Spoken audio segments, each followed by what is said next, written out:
Pues muy buenos días a todos los asistentes. Algunos ya nos conoceréis por webinars anteriores. Hoy tenemos uno bastante especial. Vamos a hablar sobre el marco legal de la sostenibilidad. Como sabéis, en este punto hay bastantes dificultades, sobre todo a la hora de entender hacia dónde van y las referencias que hay. Tenemos normativa local, regional, estatal, comunitaria, internacional. Y esperemos que hoy nuestros mayores expertos en sostenibilidad de la casa os podamos dar un poquito de luz. Lo importante, que aprovechemos este marco legal que suele ser un dolor de muelas como algo de una ventaja competitiva y sobre todo, que siempre lo decimos, que cualquier acción que hagáis en sostenibilidad intentemos que sea algo rentable. ¿Vale? Para empezar, hablaremos de la fusión entre FI y EPSA. Esto significa que os vamos a ofrecer un mejor servicio más amplio a nivel global. Ahora Francisco nos contará con detalle cómo funciona este nuevo modelo. Hablaremos sobre el marco legal y las novedades que tenemos.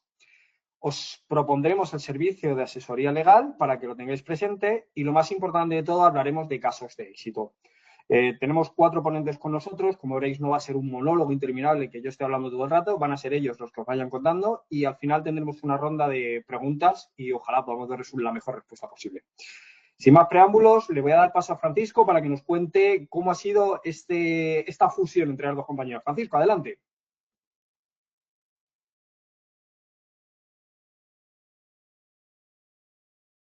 Bueno, buenos días, ¿qué tal? Nosotros somos como parte del equipo de sostenibilidad de FE Group. Mi nombre es Francisco y Juan Álvarez, aquí a mi lado. Y por el otro lado, el equipo de EPSA con Javier y Ronan.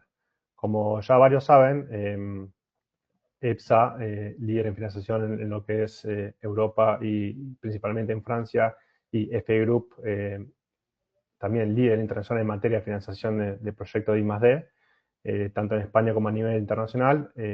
A partir del año 2025 somos un gran equipo, un conjunto en el cual unimos fuerzas para que todos los proyectos internacionales de la financiación de proyectos de medio ambiente, tecnología, energía y de industria podamos llevarlo adelante tanto a nivel nacional aquí en España como a nivel europeo, como en los diferentes continentes y países alrededor del mundo. Como verás, aquí se ve muy bien en qué países nos encontramos. Hoy ya hablamos de una unidad, hablamos de un mismo equipo, de EPSA y FE Group, y no vamos a hacer diferencias en los proyectos. Como verán, continuamos lo que es aportando esta mejora y este apoyo a todos los países, tanto internacionalmente como de forma local. Estamos en más de 37 países en donde los proyectos y los expertos están trabajando día a día, cubriendo gran parte a nivel mundial en los 4 continentes, desde América hasta Oceanía. En los cuales tenemos alrededor de 6.000, un poquito más de trabajadores dedicados 100% a este tipo de proyectos focalizados en la innovación, en la financiación, cubriendo varios sectores, como ya mencionamos, en los cuales son clientes, pequeños clientes y grandes empresas, alrededor de 19.000 clientes en lo que es todo el mundo, cubriendo sus necesidades y aportando grandes planes de acciones y apoyándolos día a día y enfocándonos en lo que es en cada proyecto, en cada investigación, en cada trabajo de proyecto de I+D+I, manejados desde comienzo de año a lo largo del año. Así que con todo este empuje que intentamos trabajar conjuntamente día a día, intentamos que este equipo siga creciendo y que sigamos por nuestros objetivos, cubriendo las necesidades de los clientes, de nuestros proveedores y colaborando con todos los stakeholders para poder sí conseguir los grandes objetivos y como verán ya tenemos una gran facturación conjunta de más de casi 3 billones de euros. ¿Por qué decimos que es la unión perfecta? Bueno, como sabemos desde mi lado de FE Group, sabemos todo el apoyo que tenemos tanto internamente como de cara a los clientes y somos un gran equipo aquí en España, en Europa, entonces queremos complementar esa de forma geográfica con el equipo de EPSA y poder tener más sinergias en lo que es a nivel mundial, desplegar esa área de innovación en la cual trabajamos día a día y en los cuales también EPSA tiene filial. Queremos ser más insistentes y poder trabajar en conjunto y alcanzar esas pequeñas cuentas y esos clientes en los cuales FA Group no está allí en su día a día, y con la ayuda de EPSA vamos a poder lograrlo. También queremos enriquecer con más servicios y más oportunidades a nivel mundial, y continuar con esa estrategia de digitalización que hoy en día todo lo que es la inteligencia artificial es muy fuerte, y queremos impulsar la estrategia desde el lado de FA Group. Por eso nos queremos trabajar y unir fuerzas, como decimos, que es nuestra frase, trabajar con EPSA y convertirnos en líderes de financiación e innovación, complementariedad a nivel geográfico, poder generar esa sinergia y trabajar en conjunto para alcanzar los objetivos tanto a nivel nacional como a clientes internacionales. Y principalmente, como vieron en el slide anterior, estamos en grandes países, pero bueno, queremos hacer foco en todo lo que son los países de Latinoamérica, tanto, bueno, Brasil, en Colombia, Chile, tanto en Reino Unido y aquí en España. Entonces, intentamos que esta sinergia sea cada vez mayor y que mes a mes los equipos puedan alcanzar sus objetivos. Muy bien, Francisco, muchísimas gracias. La verdad que es una gran oportunidad para los clientes, porque al final lo que empleamos es la capacidad de ofrecer servicio. Así que muchísimas gracias. Igual. Gracias. Ahora vamos a hablar de la parte clave, el dolor de muelas, el marco legal europeo de sostenibilidad. Juan, ¿tenemos novedades sobre este punto? Eso es. Cuéntanos. Aquí entro yo un poco, bueno, encantado de teneros aquí y agradeceros vuestro tiempo. Y sí, bueno, vengo a sintetizar o a intentar resumir y dar un poco de claridad en todo el batiburrillo legal que tenemos a nivel comunitario ahora, ¿vale? Que, como muchos ya sabréis, nos encontramos en una situación donde hemos tenido un tsunami normativo en el ámbito de sostenibilidad que ha sacudido a todas las empresas hasta el punto de que actualmente muchas de estas normas han sido necesarias aplazarlas e incluso simplificarlas, ¿no? Estamos ahora mismo en ese impasse. Los ejemplos más relevantes de esta norma, y las que todos seguramente conozcamos, sean, por supuesto, la CSRD, ¿vale? La Directiva de Informe de Sostenibilidad, que ha derogado las anteriores directivas sobre información financiera, la NFRD, ampliando considerablemente el alcance de empresas obligadas, así como la cantidad, calidad y exhaustividad de información que debe reportarse. Considerablemente en sus orígenes, ahora se ha visto pues, muy retraída con todo el paquete de la propuesta Ómnibus. Como os decía, ¿no? La propuesta Ómnibus que se presentó por la Comisión Europea, y se ha aprobado su segundo paquete justo ayer por el Parlamento, que algunos de vosotros ya seguramente lo habréis leído la noticia, elimina alrededor del 80% de empresas dentro de este alcance. En concreto, solo quedarán sujetas a la CSRD las empresas con más de 1.000 empleados y más de 50 millones de euros de volumen de negocio. Otros cambios relevantes de la CSRD tras estas últimas modificaciones son que se mantiene la verificación limitada, lo que facilita un poco esta parte del reporte. Veremos más adelante si evoluciona razonable como estaba originalmente planteado, pero de momento no se contempla.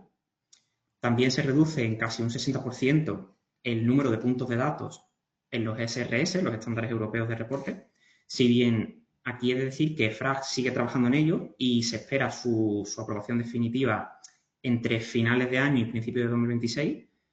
Es la única actividad en la que está trabajando EFRAG ahora mismo. Están priorizando esto por encima de cualquier otro tema, incluso los estándares sectoriales y este tipo de cosas que anunciaron en un principio. Por lo que es importante saber que lo que tenemos ahora siguen siendo un borrador. También una novedad súper importante en este sentido es que se ha introducido el estándar voluntario para pymes, así como plantillas y herramientas para facilitar su adopción. Esto va a jugar un papel clave no solo para las empresas que quieren reportar voluntariamente, sino también para aquellas que se vean obligadas a reportar o a ordenar su información de sostenibilidad por sus clientes, como será el caso de muchas empresas.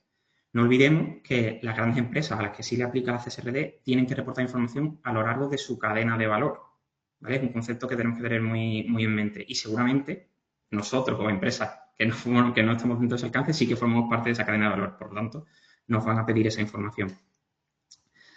Decir que también se elimina la obligación de aplicar los estándares sectoriales por el momento, ¿vale? Que en un inicio eran obligatorios, a día de hoy, de momento no lo son. Y se mantiene todo lo relativo a los planes de transición, ¿vale? Eso es importante también. Mencionar que esta directiva, a su vez, está pendiente de transponerse al marco legal español, ¿vale? Tenemos un proyecto de ley que a día de hoy mantiene ese límite de 250 empleados, pero considerando el panorama de aplazamiento y de simplificaciones, tardaremos en verlo publicado y con total probabilidad sufrirá cambios.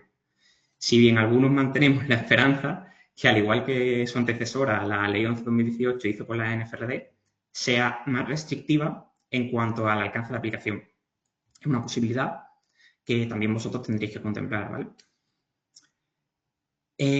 Por otro lado, tenemos también la Directiva de Debida Diligencia en Sostenibilidad, la conocida como CS3D o DDD, ¿vale?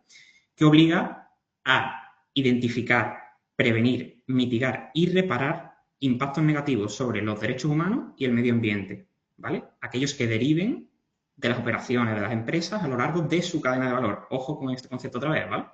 Si bien es cierto que tras la aprobación del Parlamento ayer del segundo paquete Ómnibus, solo aplicará esta norma a empresas con más de 5.000 empleados y 1.500 millones de euros de facturación, es decir, empresas muy grandes.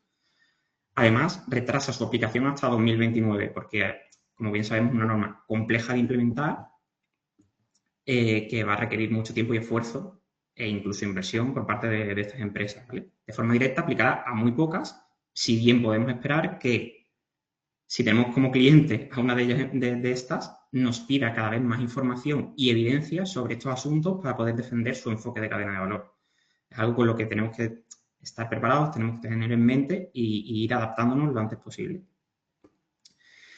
Otra normativa que se está viendo alterada es la taxonomía verde europea, por la que las empresas deben evaluar y reportar si sus actividades económicas son ambientalmente sostenibles conforme a unos determinados criterios que publica la Unión Europea. Decir que esta tendrá el mismo alcance que la CSRD, ¿vale? Esto es importante. También se han reducido recientemente el número de KPIs obligatorios a reportar, que se ofrece ahora cierta flexibilidad en el reporte, como por ejemplo una demora de hasta 2 años para ciertos indicadores y que no sea necesario reportar sobre aquellas actividades que representen menos de un 10% de CAPEX u OPEX, ¿vale? Asimismo, comentaros que se está estudiando la posibilidad de ampliarla con una taxonomía social, es decir, que no solo se centre en aspectos ambientales, sino que también incluya aspectos sociales. Eso se está desarrollando ahora mismo y veremos si termina materializándose. Y de establecer, que esto casi seguro que va a pasar, un sistema de semáforo. En lugar de un sistema en el que se determina si una actividad es sostenible o no es sostenible, ahora tendremos un sistema de semáforo en el que podemos decir si una actividad es más, menos o nada sostenible. Dado que no tenemos tampoco muchísimo tiempo, he querido resumir las más importantes, pero sabe también que hay otras normas muy relevantes que están publicando, modificando o que están a la vuelta de la esquina, como pueden ser los mecanismos de frontera de carbono, el conocido como CBAM, con el que hay que declarar trimestralmente las emisiones de productos importados a Europa y pagar por ellas mediante certificados, y que actualmente aplica al cemento, al hierro, al acero, al aluminio, los fertilizantes, el hidrógeno y la electricidad, ¿vale? Esto en el futuro seguramente se amplíe, ¿vale? Es algo que deberemos de tener en consideración. Luego, también tenemos el Reglamento contra la Deforestación, el EUDR, que aplica a grandes empresas. Inicialmente aplicaba a partir del 1 de enero de 2026, pero ha habido un retraso, ahora aplica el 1 de enero de 2027 y a pymes el 1 de julio de 2027, ¿vale? Este reglamento obliga a geolocalizar, evaluar y mitigar riesgos en el origen de determinados productos, como madera, caucho, ganado, café, todo aquello que pueda conllevar una deforestación en origen. Y ojo, a sus derivados, es decir, papel, muebles, neumáticos, esto es muy importante tenerlo en cuenta, ¿vale? Y sobre todo, que el proceso de cumplir con este requisito de geolocalizar, evaluar y mitigar riesgos es complejo por su posición geográfica y sobre todo que es largo, no es una cosa que tú digas, oye, me aplica hoy y ya puedo empezar a trabajar mañana, ¿no? Esto es un proceso que requiere cambios estructurales, ¿vale? Y otro buen ejemplo es el Reglamento de Ecodiseño de Productos Sostenibles, que introduce el pasaporte digital de productos basado en análisis de ciclo de vida y certificaciones.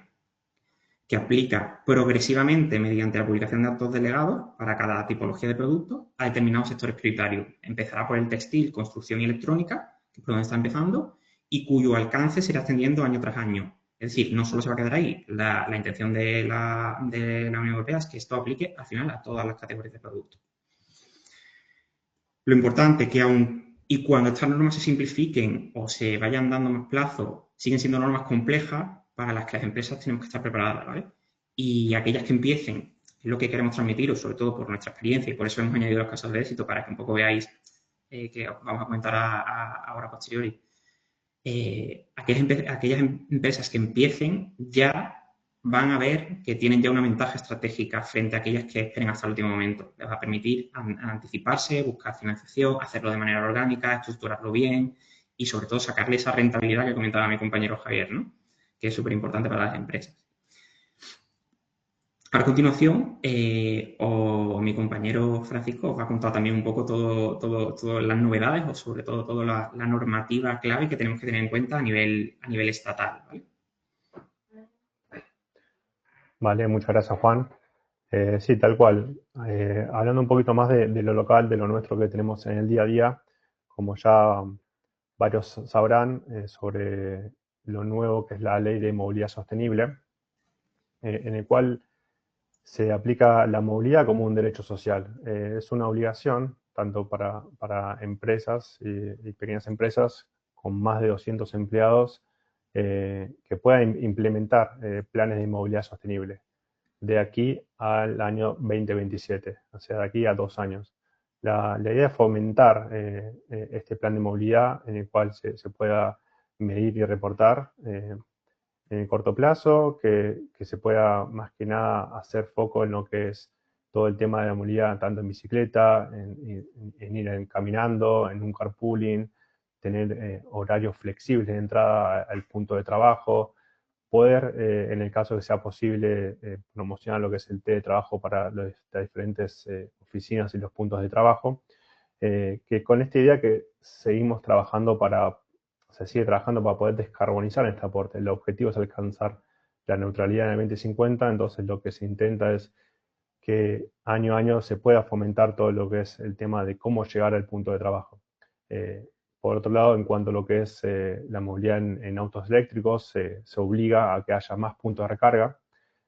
Esto es, dependiendo de la ciudad, se están trabajando, se están poniendo más puntos de recarga en diferentes plazas, pero se está intentando que año a año se trabaje y pueda haber más esos puntos y se fomente más lo que es el auto eléctrico. Y esto va impulsado de un paquete de 10 millones por parte de los fondos europeos que trabajan de forma eficaz en lo que es todo el apoyo para poder llevar esta ley adelante. Al mismo tiempo se intenta digitalizar un sistema en el cual se pueda tener todo un control, tanto en una ciudad como en sus alrededores, para poder mover esta ley. Lo que se intenta también por parte de la DGT es que haya etiquetas medioambientales en el cual se revise todo el tipo de etiquetas para poder incluir lo que son las emisiones reales de carbono. Por otro lado, también lo que es el transporte aéreo se intenta de disminuir lo que son la cantidad de vuelos y se promueve a que haya una movilidad mucho más activa. Entonces, lo que se intenta con esta ley es que se pueda tomar conciencia de cada movimiento que hacemos en el día a día y, bueno, en colaboración podamos tener una movilidad más sostenible de cara acá al futuro. Otro punto relevante, como ya conocemos, en el año 2025, el Real Decreto de Huella de Carbono, que quedó aprobado y salió salió a favor en junio de 2025 para el cálculo de huella de carbono tanto de alcance 1 y alcance 2 de forma obligatoria. El alcance 3 sigue siendo de forma voluntaria por el momento, así que se intenta trabajar en lo que es la medición de huella de carbono, elaborar un plan de reducción de emisiones en el corto plazo, acá a 5 años, y con la obligación de tener una inscripción y un registro de forma pública en el MITECO. Lo que se intenta es con la huella de carbono es poder que sea una puerta de entrada para el resto de los servicios de sostenibilidad, en el cual se mida una huella anual y cada empresa, cada emprendimiento, cada proyecto, sepamos qué cantidad de emisiones se están generando y si puedan reducir esas emisiones en el caso que sean necesarias. Con un plan de reducción, con la ayuda de mejor visibilidad de las actividades internas como externas de la compañía, se puede hacer un análisis y detectar esos puntos en los cuales se pueden disminuir las emisiones para alcanzar una neutralidad de acá al futuro. El alcance 3, como dijimos, no es obligatorio, sino voluntario, pero se intenta que para el 2028 las entidades públicas sí lo tengan que presentar.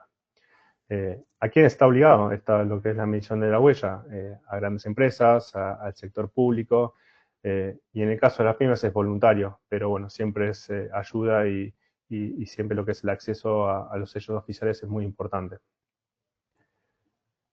Por otro lado, también allá en el 2022 se estableció lo que es, a fines del 2022, ya comenzando el 2023, lo que es el Real Decreto de Envases y Residuos de Envases.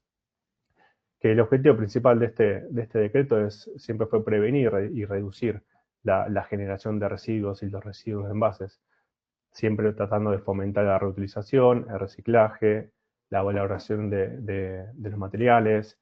Se intentó aplicar un ecodiseño, impulsar el ecodiseño que a medida que se vayan desarrollando esos productos y servicios se intente tener conciencia de cuáles son los materiales que se van a utilizar y cuáles son los materiales que se podrían reutilizar y reciclar en toda la cadena de valor. Siempre tratando de promover una economía circular en el cual se intente tener menos residuos. Y para eso, la obligación del Real Decreto lo que intenta es que se deba inscribir en el RPP y declarar anualmente, adherirse a un SCRAP. Esas entidades sin fines de lucro en el cual los productores pueden cumplir con toda la gestión de residuos. Hay varios scrap, no es obligación adherirse a uno en particular, pero sí hay una gran gama de scraps en el cual las entidades se pueden suscribir y colaborar con todo ese proceso, en el cual se debe también incluir toda la información del productor, de la reciclabilidad, de la contribución al scrap en una factura para que quede bien claro y que no sobrepase ningún detalle en este sentido. También se intenta implementar lo que es el SDR para envases reutilizables, siempre que se pueda, que haya un punto donde se pueda arrojar un residuo, que haya una separación, que esté bien detallado, que sea de fácil comunicación, para que el usuario, la persona que utilice un producto y tenga un residuo, lo pueda colocar en el cesto indicado para el cual se pueda reutilizar, se pueda reciclar y demás. Y con eso se puede alcanzar un mínimo de material reciclado para poder seguir trabajando y poder seguir proyectando la reciclabilidad, la reutilización de todo este tipo de residuos.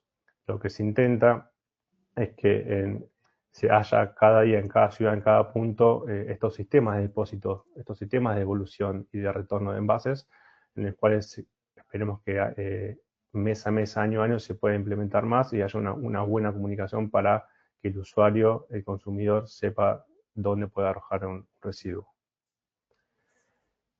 Otra ley que también se estableció este año fue la de prevención de pérdidas y desperdicio de alimentos, en el cual el objetivo principal de esta ley, como bien claro dice el título, es reducir el desperdicio de alimento en todas las fases, tanto en la producción como en la transformación, en la distribución, en lo que es venta y consumo de cada producto. Lo que se intenta es obligar a implementar este plan de prevención. Intentar que tanto los usuarios como pequeñas y grandes empresas lo tengan claro cuál es todo el plan para prevenir todas estas pérdidas.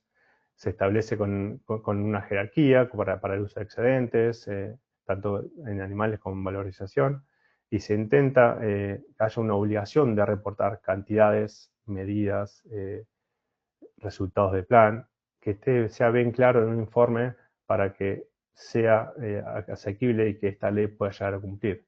Las medidas sectoriales obligatorias es creo que necesario para que quede bien claro y se puedan aceptar las diferentes normas a las cuales esta ley quiere llegar. Entonces, ¿qué se intenta? Al fin y al cabo es seguir promoviendo lo que es la economía circular, el consumo responsable, que eso es muy importante, no solo tanto pensar en lo que se consume se puede reciclar, sino al momento que se consume, intentar tener conciencia y pensar un minuto si es necesario consumirlo, si realmente es de primera necesidad o si se puede evitar o pasar a una segunda instancia. Todas estas leyes, estos decretos siempre están alineados con lo que son la Agenda 2030 y particularmente la de pérdida y de desperdicios alimentarios va alineada con un poco con el tema de la ley de residuos.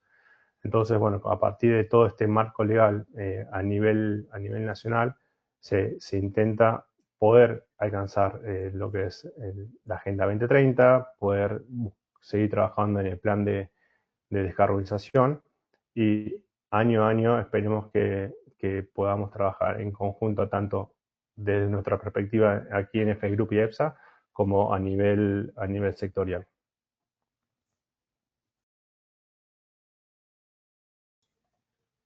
Muchas gracias, Francisco. Ronan, vamos a ver Gracias, cuál Javi. sería el posible escalado que ofrecemos a nuestros clientes para darle un poco de coherencia a toda esta normativa.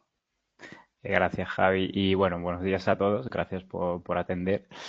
Claro, o sea, el título del webinar era cómo a todo este marco legal le sacamos ventaja competitiva. O sea, son obligaciones que tenemos como empresas, pues hay que cumplir, pero lo bueno es no verlo solamente como una carga adicional de, bueno, tengo que cumplir con la ley. Es que primero, si están estas leyes es por algo, o sea, es para que poco a poco podamos hacer negocio de forma más sostenible, que al final esto nos beneficia a todos. Pero además de esto, como empresa, es importante ver también lo que, o sea, la estructura que te permite tener como empresa.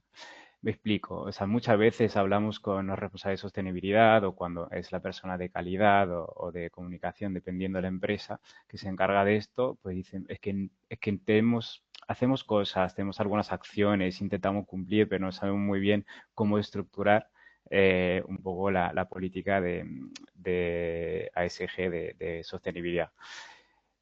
Y al final, pues el cumplimiento normativo es una base. Y como lo vemos nosotros es, vale, primero vamos a ayudaros a cumplir con las leyes, porque es lo básico y así os quitáis problemas de encima. Pero Sí, además de esto, ¿cómo le sacamos más ventaja? Pues, por ejemplo, la huella de carbono es un buen ejemplo, es una buena puerta de entrada, digamos, a la sostenibilidad porque te permite, si es alcance 1 y 2, te vas a quedar un poquito, o sea, hacia adentro y ver lo que haces a nivel de consumo, etcétera. Que ya está bien, es un primer paso porque también te puede permitir empezar a ver cuánto, o sea, a medir un poco más tus consumos energéticos y empezar a tener como planes de reducción de consumo energético, que ya es algo y además te va a permitir sacar rentabilidad financiera, que eso lo vamos a ver luego. Pero cuando pasas al alcance 3, por ejemplo, ahí empiezas a ver toda la cadena de valor y como te permite reflexionar un poquito más en dónde están las palancas para bajar tus emisiones, no solamente dentro de tu actividad propia, en tus emisiones propias, pero sino en todas las de la cadena de valor. Y eso te permite empezar también a comunicar con los proveedores y empezar a trabajar más en conjunto. Ese es un primer paso que nosotros vemos que primero es un diagnóstico de la empresa donde están las emisiones y luego te permite empezar ya con este trabajo de a ver cómo en conjunto podemos bajarlas. Entonces es una buena puerta de entrada. Luego, lo que te permite estructurar tu política de sostenibilidad y que a mí me parece o sea, bastante bien hecho es la CSRD y lo que te permite sacar la CSRD. Igualmente, las empresas, ya vimos con Juan, que es verdad que ayer se aprobó los cambios finales, casi finales, de la Omnibus y en vez de las empresas de más de 250 va a ser las empresas de más de 1.000 empleados las que van a tener que cumplir. Pero no pasa nada porque es una ventaja, digamos, porque claro, las empresas de menos de 1.000 empleados lo que pueden hacer es no tener que respetar todo lo que te dice la CSR, que a lo mejor sí que era mucho, pero inspirarse y usar el marco de la CSRD para empezar a tener una política de sostenibilidad. Primero, empezando con el análisis de doble materialidad. Eso es muy importante, porque al final lo que es un análisis de riesgos. Y para una empresa es capital tener este análisis de riesgos porque eh, te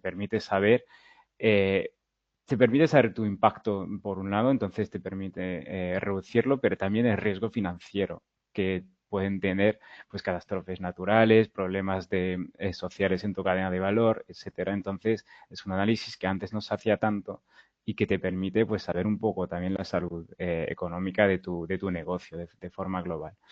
Y además de esto, una vez una empresa hace el análisis de doble materialidad, luego pues tienes muchos indicadores que eran 1000 y pico en la primera versión de la SSR, que ahora se van a bajar, todavía no tenemos la versión final, pero lo bueno es que igualmente, si no hay que reportar todos estos criterios están por una razón, es que son los que supuestamente te ayudan a ser más sostenible. Entonces, partiendo de la base de que con el análisis ya sabes dónde están los riesgos tuyos y los impactos tuyos como empresa, y teniendo la lista de criterios que son importantes, pues puedes, comparándolos, haciendo el gap análisis, como les gusta llamarlo, pues puedes ver lo que te hace falta hacer a futuro. Y entonces es básicamente tu hoja de ruta de sostenibilidad para los años futuros. Entonces, es una buena forma aprovechar este marco normativo para empezar a tener una hoja de ruta y organizar el trabajo. Obviamente una empresa no lo puede hacer todo en un año porque cuesta dinero, es tiempo, hay carga de trabajo extra con estos proyectos que a veces no se puede hacer todo en un año, pues no pasa nada, pero a 5 años, 10 años tienes ya una hoja de ruta que te permite ver la sostenibilidad de forma más clara. Y creo que es un paso muy importante porque, como lo he dicho antes, muchas veces lo que pasa es que las empresas están perdidas. Y con esto ya es mínimo, sabemos lo que podemos hacer, lo que tenemos que hacer, y si no se hace ahora, pues se hará a futuro, pero sabemos lo que hay que hacer. Y hablamos de ventaja competitiva porque con esto avanzas, mientras a lo mejor tus competidores pues se quedan un poco estancados porque no hicieron este trabajo de análisis y de saber dónde tienen que trabajar. Y el siguiente paso, al mismo tiempo que uno va cumpliendo con el plan de acción y la hoja de ruta, pues hay buenas formas de comunicar, de poder como tener sellos o contestar a cuestionarios como es el del CDP o el de EcoVadis, etcétera, que te permite como comparar, también son marcos al final, un poco como CSR, que dicen lo que hago y lo que tiene que hacer una empresa sostenible. Y si lo estás haciendo bien, que supuestamente con esto sí, pues tienes, por ejemplo, eso, el sello de EcoVadis de Platinum o de Oro, una buena nota en el CDP, y eso a nivel de comunicación que sea o sea, interna, pero sobre todo en tu cadena de valor, con tus clientes, etcétera, pues es una ventaja competitiva muy grande. Y también te permite tener acceso a financiación verde, que esto también lo vamos a ver después. Entonces, esta escala de madurez, de sostenibilidad, es la que, o sea, la vemos clave porque es que hay que ver dónde estás como empresa, que a lo mejor ya el cumplimiento normativo ya está hecho, huella de carbono también, pues cuál es la siguiente etapa. Y la idea es como que subir estos escalones uno por uno para terminar teniendo equipos formados, sellos y comunicación ya hecha para poder probar el que sí la empresa es sostenible o por lo menos está yendo hacia la sostenibilidad y tener todas las fases anteriores hechas. Entonces es una política y una estrategia sólida que al final se basa en los barcos que hay. Así que si quieres, Javi, ahora te dejo explicar un poco lo que nos puede también traer a nivel de ayudas. Vale, pues a ver, por aterrizar esto un poco, porque al final el cumplimiento normativo está muy bien, pero muchas de las empresas dirán, vale, si no me aplica, si no lo necesito porque es obligatorio, ¿qué motivo tengo yo para hacerlo? Pues es cierto, o sea, esta pregunta nos la hacen la mayoría de nuestros clientes. Además, el departamento de sostenibilidad Nos hemos encontrado con un montón de soluciones. A lo mejor el que antes era de calidad ahora le han puesto el sombrero de sostenibilidad. El propio director financiero también lleva la parte de sostenibilidad porque va muy relacionada con la parte financiera. A lo mejor han puesto a alguien nuevo de sostenibilidad que llega y dice es que no tenemos casi presupuesto. Nos estamos encontrando con un montón de situaciones que hacen que el departamento de sostenibilidad tenga la necesidad de ser autofinanciable, ¿vale? Al final, la responsabilidad social corporativa tiene que ser sostenible también dentro de la empresa y cuando vamos al director financiero a pedirle que nos dé para hacer algún proyecto, normalmente suele ser un no para empezar. Ahora, justifícame el por qué debería ser un sí. ¿Qué es lo que estamos intentando nosotros? Darle ese enfoque, que sea todo muy rentable. Como veis desde EPSA, las dos, perdonad que tengo la necesidad de decir siempre primero esa, pero somos un equipo. Ofrecemos un servicio muy integrado en todos nuestros niveles, ¿vale? Por ejemplo, el alcance 3, ya que vamos a tocar los proveedores, pues vamos a intentar que sean proveedores que cumplan con los requisitos de responsabilidad social corporativa. Nada le hace más daño a una empresa descubrir que uno de sus proveedores pues o trabaja con niños o tiene un índice de mortalidad muy alto, con lo cual en compras sostenibles analizamos esos proveedores y además intentamos generar un ahorro en costes. Siempre son palancas duraderas en el tiempo, nunca es simplemente presionar a los proveedores porque no suele tener buen resultado, pero sí que es muy importante que entendáis que ahí nos metemos y hacemos una consultoría. Hacemos una consultoría que abarca todas las partes de la empresa, desde analizando los requerimientos interiores para ver si se necesita hacer algo de proceso interior, hasta la parte de proveedores, ¿vale? Siempre intentando que lo conjuntemos con la huella de carbono alcance 3. ¿Cuáles son los servicios más importantes en este caso? Compras sostenibles y los certificados de ahorro energético. Muchos de vosotros ya lo conocéis y si no lo conocéis deberíais conocerlo ya. Pedirnos información. Esto es una inyección de capital que os puede entrar en torno a los 3 meses. ¿Qué es lo que hacemos aquí? Con el efecto retroactivo que tiene esta normativa, lo que hacemos es recuperar acciones del pasado que hayan supuesto un ahorro de energía. Este ahorro de energía lo cuantificamos, lo presentamos ante la administración, emite estos certificados y los comercializamos al mejor postor. ¿Quién suele ser ese postor? Pues las empresas obligadas, que como dice la ley, son las empresas que más contaminan. En todo esto que os he contado, que parece que es tedioso, pero son 3 meses y nos encargamos de todo. Enviamos a los técnicos, analizamos, buscamos evidencias, etcétera. Esto es con el efecto retroactivo. Se nos acaba este efecto retroactivo, así que poneos en contacto con nosotros para ver si hay potencial. Pero ¿qué pasa con el futuro? Que utilizamos la huella de carbono para detectar oportunidades en el futuro. Como decía Rona, nos vamos a analizar no solo la huella de carbono por tenerla, sino por ver qué podéis ir haciendo, qué inversiones son lo más rentable posibles para generar nuevos certificados de ahorro energético. Recordad que esto es un incentivo. Al igual pasa que esas inversiones que queréis hacer son susceptibles de encajar con ayudas verdes. No dudéis, porque por ejemplo ahora hay una de descarbonización que es muy interesante para determinadas empresas y que puede llegar a costear hasta el 70% de la inversión. Con lo cual, no lo dejéis bueno, es que no lo sabía, sino que consultarnos, que no tiene ningún coste, preguntarnos y, oye, ¿hay algo que podamos hacer con esto? Considerarnos vuestra consultora, vuestro equipo de soporte en el ámbito de sostenibilidad. Ahora viene la parte más interesante, por lo menos para mí, porque es donde os vamos a demostrar que esto que os hemos dicho de la rentabilidad es cierto. Vamos a ver varios casos prácticos bastante completos, donde nuestros compañeros nos van a ir contando qué pasó con un cliente real y cómo convertimos una obligación en algo súper rentable. Pues el primero creo que lo va a hablar Juan, ¿verdad? Así es, Javi, muchas gracias. Juan, pues adelante. Bien, os voy a contar un primer caso de éxito que tenemos en FI que creo que refleja muy bien, bueno, esto que os comentaba Javier, ¿no? La relevancia de estar al día con todas las novedades normativas y aprovecharlas para posicionarnos y sacar esa ventaja competitiva. Este es un cliente nacional del sector hotelero con 45 millones de facturación anual y unos 380 empleados. Nos contrataron el servicio de observatorio normativo de sostenibilidad porque, como muchos, y como hemos comentado, con tanta normativa y tanto cambio, estaban súper desorientados y necesitaban cierto apoyo para poner orden, aclarar todo y establecer prioridades, ¿no? Oye, lo que comentaba mi compañero Ronan antes, vamos a saber qué tenemos que hacer. Sabemos que quizás no sea tan urgente como era en inicio, pero bueno, queremos saber esa hoja de ruta para, de aquí a X años, pues ir haciéndola progresivamente y que no nos pille luego todo de sopetón. Por ello, nosotros siempre incluimos no solo el análisis de qué normativas se aplican y cómo, sino que elaboramos también un plan de acción donde identificamos y priorizamos las diferentes acciones según diferentes criterios. ¿Vale? Y aprovechando el core business de nuestro grupo, identificamos para cada una de ellas las posibles vías de financiación existentes. Un ejemplo, por poneros uno, porque salieron varias acciones, pero quizás esta sea como donde se materializa más esa rentabilidad, es un ejemplo de estas acciones. Se identificó la obligatoriedad aún no cubierta de calcular y registrar su huella de carbono en 2026, algo que además ya le habían pedido a algunos clientes como información adicional, ¿no?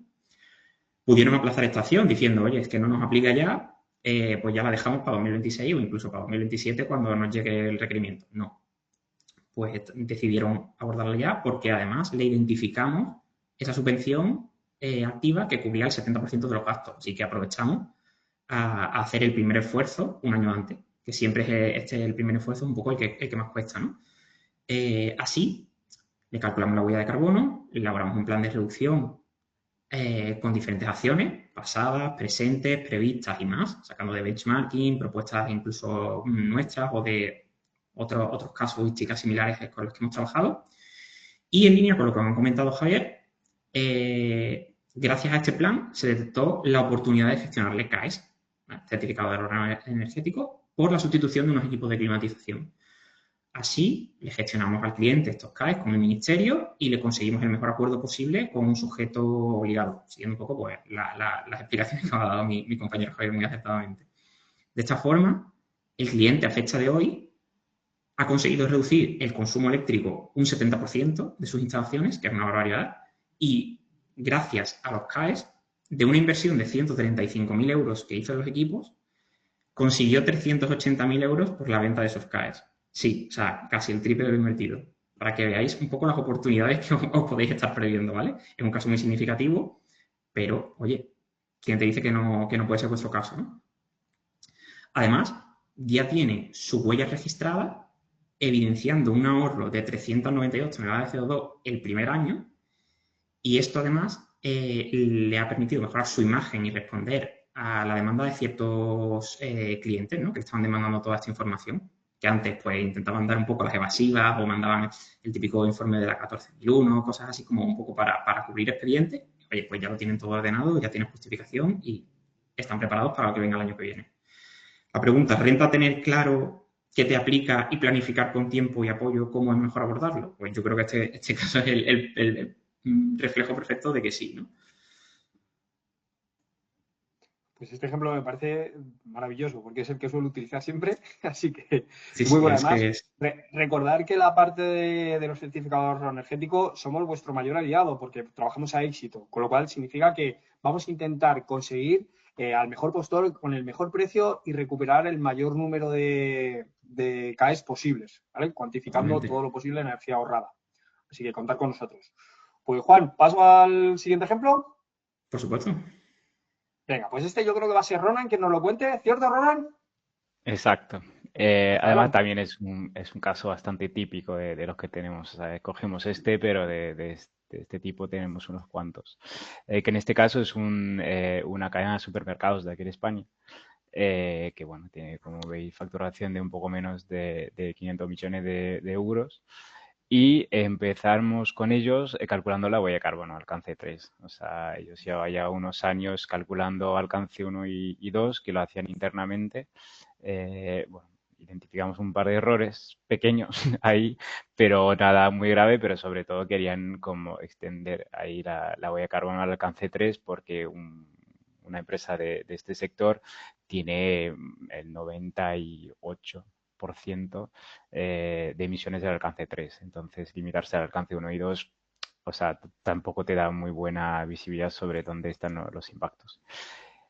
Obviamente, con el cálculo de huella de carbono alcance 3 viene también el plan de descarbonización, que les permite tener a 5 años un plan con acciones para bajar las emisiones en los 3 alcances. Y además de esto, pues, como lo digo, un caso un poco, o sea, un caso típico de lo que tenemos es que cómo recuperamos datos de consumo energético, etcétera, y para la parte también de plan de acción es como, bueno, ¿y qué vais a hacer? ¿Qué ya acciones ya tenéis planeadas y qué habéis hecho en el pasado también para ver un poco lo que va a impactar a futuro, lo que puede impactar en el pasado en esta huella de carbono. Y recuperando estos datos, pues podemos identificar como unos CAEs pasados o CAEs a futuro si son acciones del futuro. Entonces, puede haber potencial hablando con el cliente, pues mira, sí que habían cambiado equipos de frío, luminaria, y dijimos, a ver, esto aplica directamente para CAEs. Entonces empezamos a ver el potencial y recuperaron 800.000 euros de CAEs. Algo que no tenían previsto ellos porque tampoco habían mirado mucho el tema de los CAEs, lo habían escuchado, pero les parecía como algo medio raro, pero cuando ya les explicamos que podían sacar bueno, este tipo de dinero, pues les interesó un poco más.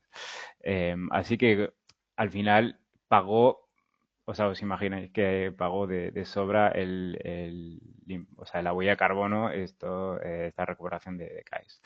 Luego, la siguiente etapa es un poco lo que vimos en la escalera, pues claro, ya tenían esta visión sobre dónde están los impactos a nivel de emisiones sobre la cadena de valor y pasamos entonces a la fase siguiente que era el análisis de doble materialidad, que además, como podéis ver, es una empresa de 2.700 empleados, entonces sí que va a aplicar las SRD. Entonces ellos lo tenían que hacer sí o sí, pero lo querían anticipar, porque mientras estábamos hablando de hacerla, llegó la Omnibus y se pospuso la aplicación de la CSR, pero dijeron, a ver, nosotros ya estamos, o sea, y entonces queremos avanzar. Y me parece bueno porque ahora, o sea, terminamos el análisis de doble materialidad y estamos haciendo el gap análisis del que hablaba antes, de ver dónde están ellos y a dónde tienen que ir para luego tener este plan de acción a futuro. Entonces, ellos pasaron de una situación de hace unos años de que tenían alcance 1 y 2 que calculaban así porque lo tenían que poner en el EINF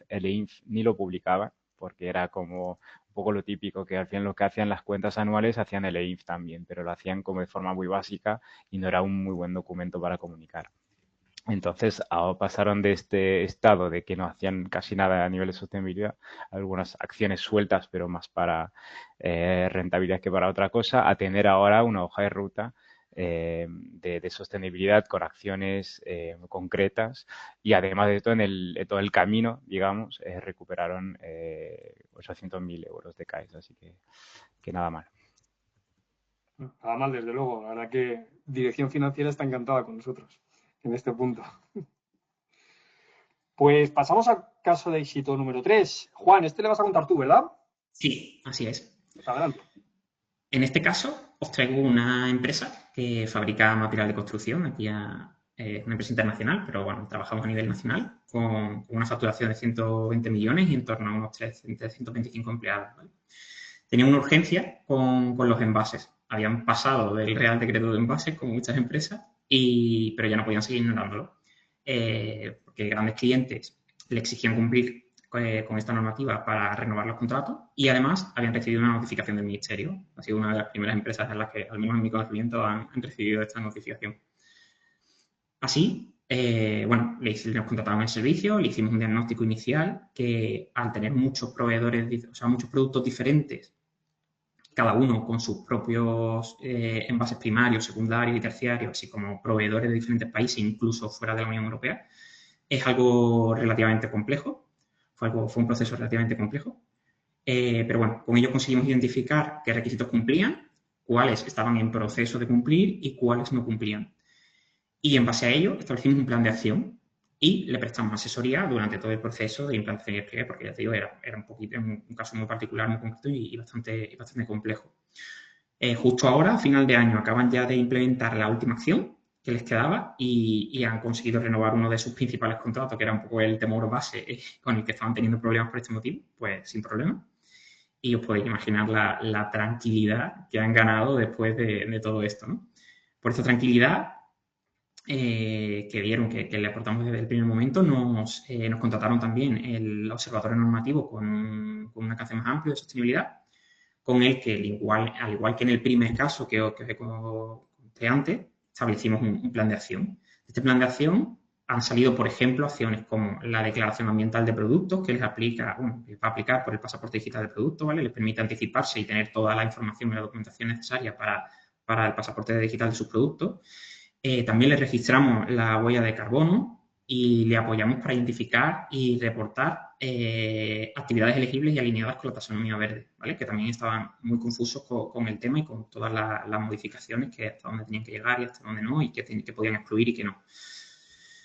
Si bien en este caso tuvieron que hacer un poco de inversión importante para cumplir, ya que querían automatizar toda la gestión del dato para los envases, el tema de reportar el número en las facturas y tal, tuvieron que invertir en SAP y al final sabéis que SAP es relativamente caro.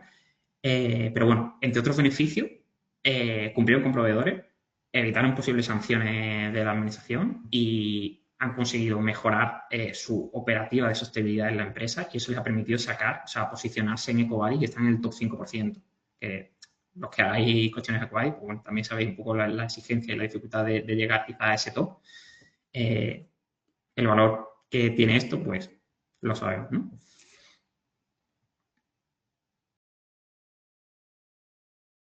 Hasta ahí. Juan, me ha encantado este ejemplo también, ¿eh? Un detalle importantísimo que lo hemos dicho de soslayo, pero que me gustaría afianzar. En la parte de cumplimiento normativo, no solo os vamos a indicar qué os aplica, sino que todo lo que se aplique de verdad y haya que ejecutar, seremos nosotros quienes lo operemos, ¿vale? Con lo cual, el valor diferencial entre ir a un despacho de abogados expertos y nosotros es que no solo os decimos qué hay que hacer, sino que además lo hacemos para que seamos vuestro equipo. Suele ser ese un comentario típico, ¿no? Del cliente. Sí, me lo he oído muchos clientes, por eso lo quería comentar. Venimos de un despacho de abogados, pero no nos ha servido de nada. Queremos que vosotros nos aterricéis todo esto. Y bueno, al final es lo que agradecen muchos clientes, ¿no? Sí. Además, lo de la rentabilidad, es que es muy importante para nosotros, que vayáis de la mano y que todos estos proyectos les saquemos partido. Me encanta lo de EcoVadis. Felicidades, porque llegar al top 5...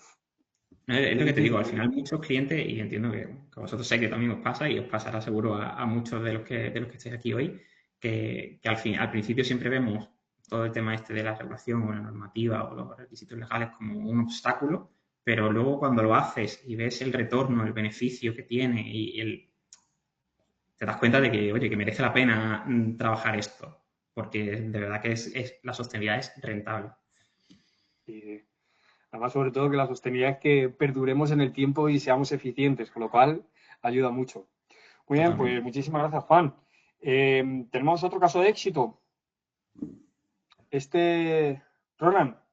Tenemos otro caso de éxito, que es el último que os vamos a presentar, que Pues es un poco diferente en el sentido de que es una empresa, bueno, en la que hicimos la huella de carbono, que eso empieza un poco como el otro, pero va hacia el CBAM, que estamos hablando de una empresa del sector del acero y por nivel de importaciones, que es ahora más de 50 toneladas al año de productos con un código aduanero que entra dentro del CBAM, que es la primera etapa, es ver si sois de estos sectores que dijo Juan al principio, que sería acero, bueno, hierro acero, que es uno, aluminio, hidrógeno, cemento, fertilizante, etcétera. Hay que ver cuáles son los códigos aduaneros que la empresa importa y si la suma de todas las cantidades de estos códigos pasa de las 50 toneladas, pues tenéis que reportar. Y me imagino que los que estáis presentes y que tenéis que reportar ya lo sabéis porque ya llevamos un par de años con la fase de transición donde se tiene que reportar de forma trimestral. A partir del año que viene, pues claro, las empresas van a tener que reportar una sola vez al año, pero ya se va a empezar a pagar a balancear, digamos, estas importaciones con créditos de carbono. Entonces, este cliente que importa cantidades importantes de acero, entraba, o sea, los productos que importa entran bajo el CBAM y ahí pues lo que te obliga a hacer la normativa europea de CBAM es calcular la huella de carbono de tus productos que importas y declararla. Y base a este cálculo se hará la compra de certificados de carbono a futuro. es importante hacerlo bien porque obviamente la cantidad que se declara son directamente, esto se va a trasladar a un impacto económico para la empresa. ¿Qué pasa si la empresa no lo hace? Pues al principio no habían como contemplado el caso y ahora desde hace unos meses dicen que pues, como a veces es complicado recuperar los datos y las empresas no saben cómo calcularlo, etcétera, pues van a dejar a futuro que las empresas usen hay como unos estándares, unos valores estándares desde la Unión Europea, que una lista para cada código, pero claro, o sea, dicen, si vas a usar esos códigos, pues vas a tener que pagar un poco más, porque si no es demasiado fácil, o sea, no te incentiva a calcular el impacto real de los productos que importas y no te incentiva a reducirlo. Entonces, vale, no quieres o no puedes calcularlo, pues usas los estándares, pero pagas un poco más, que de momento no sabemos exactamente cuánto. Es un poco lo gracioso de las normativas europeas actualmente, que cambia muy rápido y hay un poco de incertidumbre. Pero esta empresa dijo, vale, nosotros queremos calcularlo ya y así no lo quitamos de encima. Y además, claro, cuando lo calculas, pues te permite también empezar a trabajar con tu proveedor para ver cómo puedes reducir, porque una reducción de las emisiones, como lo he dicho justo antes, pues también va a tener un impacto financiero. Entonces, cada toneladas menos va a ser alrededor de 150 euros menos si cogemos el precio actual de los créditos de carbono en la Unión Europea. Entonces, trabajamos directamente con los proveedores de nuestros clientes, sacando los datos bueno, que nos sirvieron para calcular el impacto de la huella de carbono de estos productos, y ahora ya lo tienen. Lo bueno es que una vez que lo tienes, lo actualizas una vez por año si hubo cambios, pero tampoco es un trabajo que tienes que hacer cada mes. O sea, es como una vez tienes la huella de carbono del producto, ya te sirve y lo único que tienes que declarar, además de esto, son las cantidades. Entonces, además de esto, escogimos los productos que más importaban y luego pues construyes un protocolo de cómo calcularlo si cambian de proveedor, por ejemplo, para los otros productos que tienen, y así los propios equipos de nuestro cliente pues ahora son capaces de entender de dónde pueden medir las emisiones. Ya tienen una hoja de recopilación de datos que les hicimos nosotros y les explicamos cómo cambiarla, porque hay que actualizarlo según el proceso de fabricación del producto, etcétera. Y entonces tienen ahora como este conocimiento para empezar estas conversaciones con sus proveedores, recuperar los datos, calcular, y nosotros estamos en apoyo de si tienen preguntas o al final para también verificar que esté todo bien y que no nos estén perdiendo nada. Y lo bueno de este formato es que, primero, ellos lo pueden hacer directamente, son autónomos, con una pequeña ayuda, y obviamente pues les cuesta menos, porque como es menos tiempo de consultoría, pues obviamente es más también rentable para ellos. Entonces, os quería presentar este ejemplo porque el CIBA me está llegando ahora, o sea, en 2026 ya se termina la fase de transición, entonces es muy importante para las empresas para las que aplican hacer este trabajo ahora mismo, porque si no, cuando ya salgan como las multas, digamos, para los que usan los estándares, pues la vais a tener que pagar sí o sí. Así que cuanto antes tengáis esto hecho, y este cliente pues ahora está como o sea, está bastante avanzado en este trabajo, y ya lo único que va a tener que declarar son las cantidades y ya está. Por Así que con ejemplo, Ronan, la esto verdad creo que que terminamos.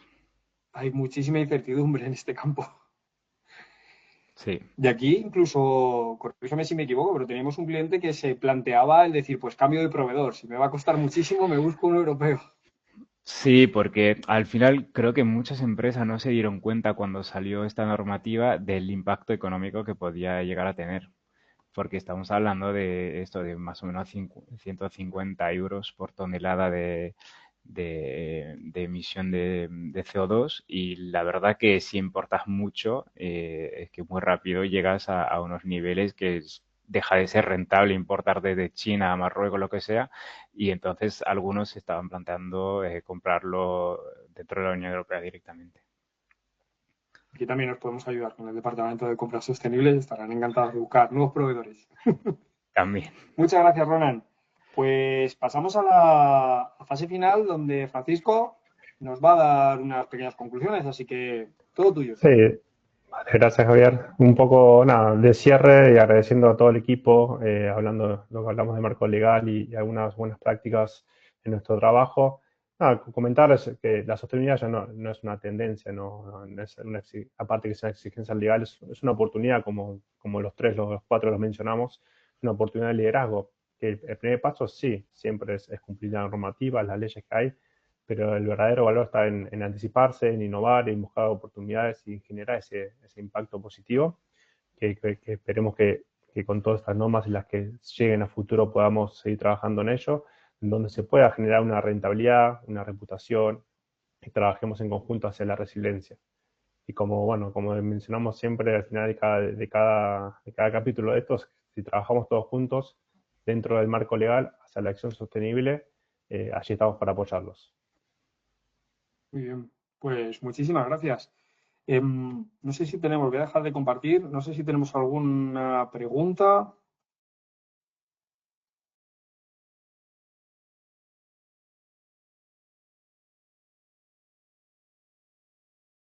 Yo tengo una que quería haceros, porque seguro que muchos de nuestros oyentes se lo están preguntando. Si a mí no me aplica la ley, si hay cosas que yo no tendría que hacer, ¿por qué es interesante que empecemos a hacerlo? ¿Quién me quiere contestar a esto? Porque me lo han preguntado en reuniones con clientes y es buena.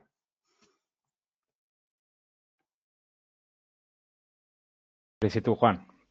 Como quieras. Pero bueno, yo creo que los casos que hemos puesto son el vivo reflejo del por qué, ¿no? Al final, hacer las cosas con un poco, no te digo que lo hagas a 5 años vistas, pero sí con 1 o 2 años de antelación te permite primero hacerlo poco a poco, que al final todos sabemos que hacer las cosas prisa y corriendo suelen salir mal, te permite posicionarte, ¿vale? Es decir, que cuando lleguen esas cosas ya no tienes que hacer un sobreesfuerzo o un sobrecoste. Al final, afrontar ese coste poco a poco te permite también aprovechar subvenciones que puntualmente salgan. Oye, pues ahora sale esta, pues la aprovecho. El día de mañana, cuando te toque hacerlo, a lo mejor ya no está activa. Son oportunidades que puedes ir aprovechando.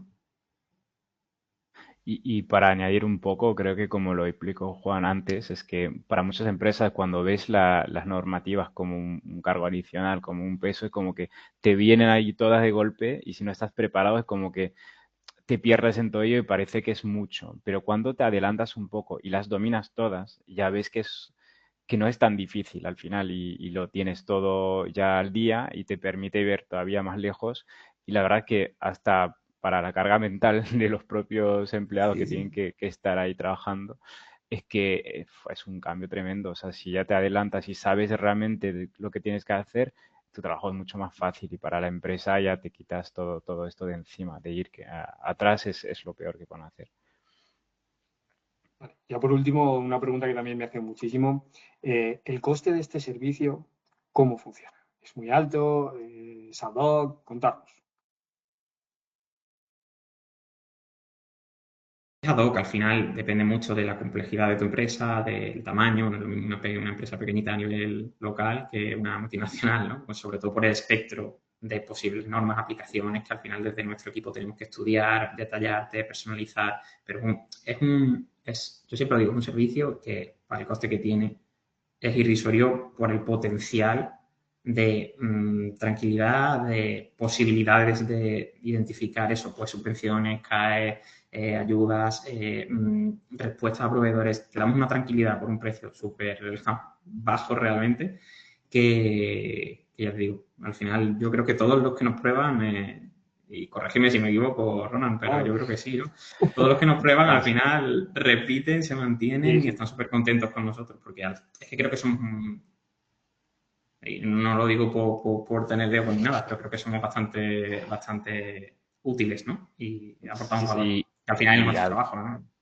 Y siempre la idea es, como también lo comentó Javier, es ser un poco vuestro departamento de sostenibilidad externalizado, pero la idea es trabajar de la mano. Y por eso sí, muchas veces, pues en la caso de éxito que tenemos, pues es lo típico, de que empezamos con un proyecto y luego, ya que funciona todo bien, pues vamos avanzando. Y a nivel de coste también es importante de tenerlo en cuenta, no es como de golpe comprar 5 proyectos diferentes, como una huella de carbono que no, según el tamaño de la empresa, va a costar entre, no sé, 8.000, 10.000 por ahí si es un alcance 3 y el alcance 1 y 2, o sea, estamos muy por debajo de esto. Entonces, o sea, a nivel de presupuesto no representa mucho y de ahí la idea es ver poco a poco hacia dónde podemos ir y también adaptándonos al presupuesto. Si el presupuesto hace que tengamos que hacer menos proyectos y alargarlos un poco más, pues también es lo que hacemos. O sea, Claro. cada empresa tiene su ritmo. Pues estamos ya casi fuera de tiempo. Muchísimas gracias a todos, sobre todo a vosotros, porque lo habéis explicado súper bien. Para los que, bueno, para todos os va a Un llegar el momento. vídeo del webinar y sobre todo Perdón, un saludo a Javier. los que no habéis podido venir en persona. Dime. Perdón, Javier, tenemos una pregunta. Venga. Y es que Víctor pregunta si la reducción de alcance 3 también proporciona CAES. A ver, te va a proporcionar CAES a ti mismo, porque estamos hablando en el alcance 3 de las emisiones indirectas, que son las emisiones de tus proveedores o de la parte de aguas abajo de tu cadena de valor. Entonces, no directamente, pero a tu proveedor puede que sí. O sea, entonces si lo identificas, luego, no sé, si puedes usarlo como palanca de negociación con los proveedores, pues puede ser interesante. Pero los que te van a proporcionar CAE son los del alcance 1 y 2, que son los consumos directos.